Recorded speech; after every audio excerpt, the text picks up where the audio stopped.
Well, Michael, the man you see behind me here is Carl Lechner. He is now facing multiple child pornography charges, but because he had decades of experience as an owner of a gym, his most recent employer never ran a background check, which we've found is not uncommon. Gymnasts can achieve enormous strength and skill. But first, there is enormous vulnerability. And the Contact 5 investigators have learned some gyms leave kids more exposed than others.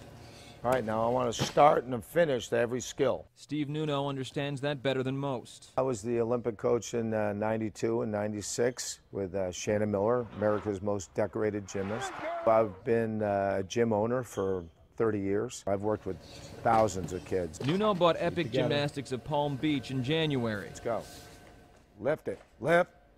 Nice one. Since then, 2 gymnastics coaches have been arrested, including a former Epic employee. It's just disturbing because the black eye on our sport. Boris Ponce de Leon was arrested this spring, accused of masturbating in public while video recording his neighbor.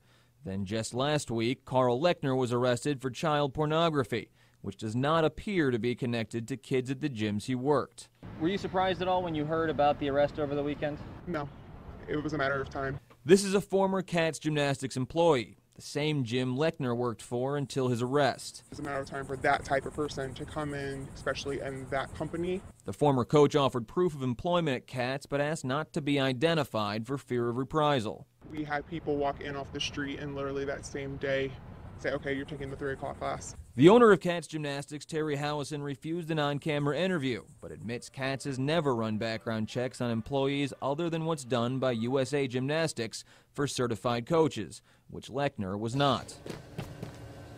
Lechner was convicted of trafficking cocaine in 1989 and spent 3 years in prison. He spent the last 20-plus years teaching gymnastics to kids until his arrest for child pornography last week. Full split now. We reached out to gymnastics studios in Palm Beach County. Of the 7 that responded, 5 told us they subject all employees to background checks. 2 said they don't, but now plan to. Does it surprise you that they aren't doing background checks already? Absolutely. How important do you think it is to be making sure that you know exactly who you're working with? Well, I think it's essential. I mean, in our club and any of my clubs over the past 10 years, we've checked every employee. USA Gymnastics says it uses a private company called the National Center for Safety Initiatives to check the last 7 years for all certified coaches.